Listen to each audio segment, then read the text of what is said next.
Hi, my name's Matt and we're going to go through our Aetertek range and we're going to go through all the differences between our 211, 216, 918 and 919. We're going to start with collar length. This is a very common question. So we've got the 211, this is for smaller dog breeds. The collar length you're going to get in this one is about 44 centimeters maximum. So measure that collar if that's going to fit. Perfect.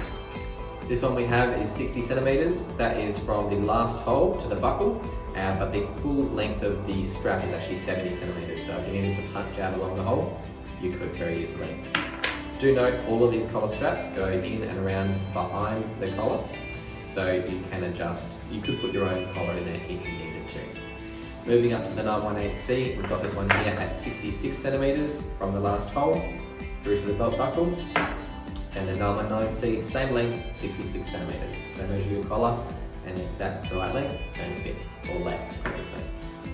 For our entire lineup here, all of these will allow you to do a beep, a vibrate, and a static correction for the dog.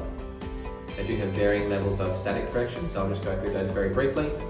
The 211 has 10 different levels. The 216 has 7 different levels of static correction. The 918 has 9, and the 919C has 10. Let's go over the distance that we can reach with all of our Aetertek range. So starting at the 211D, this one will have about 300 meters of range. That's for this one.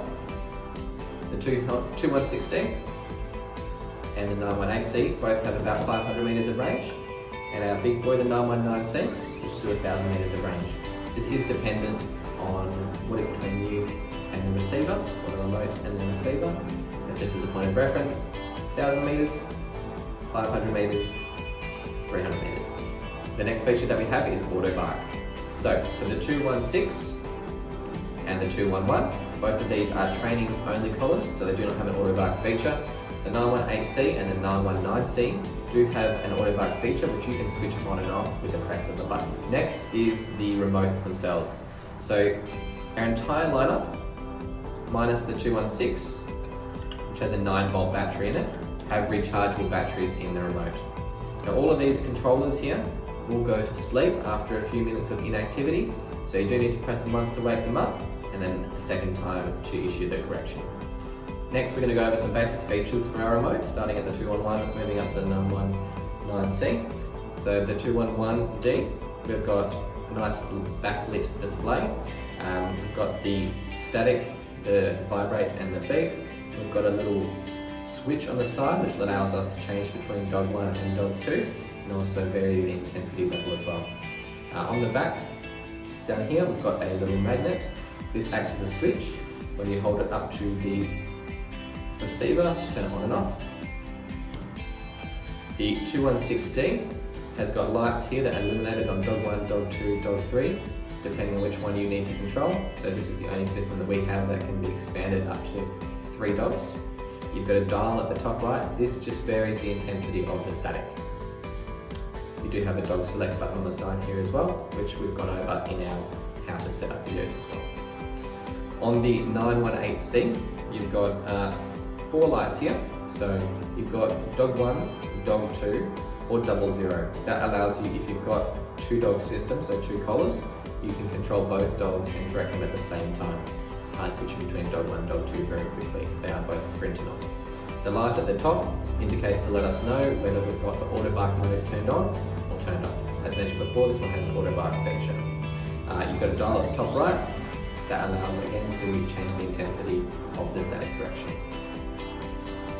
The 919C is probably the most feature-packed, as you would imagine. So we've got static, we've got beep, and we have vibrate.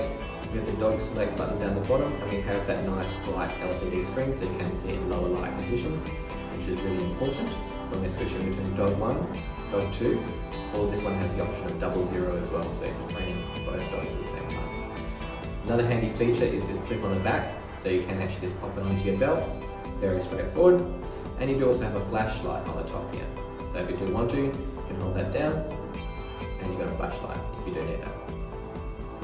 That's the main difference between all of our different remotes. I'm going to go over again at just how many dogs each of our remotes can handle. So with this remote, you can sync up to 2 collars to it, so a 2-dog system essentially. The 216D allows you to sync 3 collars to the 1 remote, so it's a 3-dog system. We have the 918C. This allows you to sync 2 collars to the 1 remote, 2-dog system, and the same for the 919C as well. You can have 2 collars with the 1 remote. Our entire Aetertek range is water resistant as well, so that you don't need to worry about the dog running through sprinklers or out in the rain. You go for a walk and you get caught, don't stress, no problems at all. I'm going to go over some selection techniques that I run everyone through when I'm talking to them over the phone. We're going to start at the smallest and work our way up to the largest. The first thing to consider is the strap length, so make sure that the strap will actually fit around your dog's neck. If it does, perfect. The next thing to consider is actually the collar module size itself. So for instance, obviously if you've got a very small dog, you want to have a small receiver so it's nice and light around their neck. If you have a medium to larger dog, you can really choose between some of the other ones here depending on whether you want auto bark or not. For instance, if your dog is a larger dog, but their neck length around their neck is less than 60 centimeters, you could choose a 216 receiver. This is a smaller one here, but as long as the strap length is correct and you're using it for training, there's no reason you couldn't select a 216 system here. It will be powerful enough for even large dogs.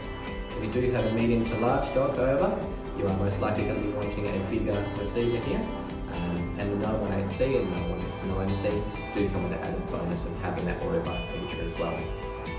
As I said, make sure your strap length is correct, and then you can proceed on to making sure that this, as you can see for comparison here in my hands, is an okay size to go on the neck. Those are the 2 main things you need to check. Aside from that, you're just choosing between different features. The last piece to help you choose the correct collar, and it's a common question that we do get, is the intensity. So you'll notice when you're going through the selection chart that each of these have different maximum intensity levels, so level 7, level 9 and level 10. It is more relevant that you get the correct collar size and the correct module than it is that you get the one with a higher intensity level. 9 times out of 10 in your training, you will not get anywhere near the maximum level. Most people do only use the beep and the vibrate and the static as a last resort, so do not get too caught up on what maximum intensity is going to be available to you on the collar. It doesn't matter.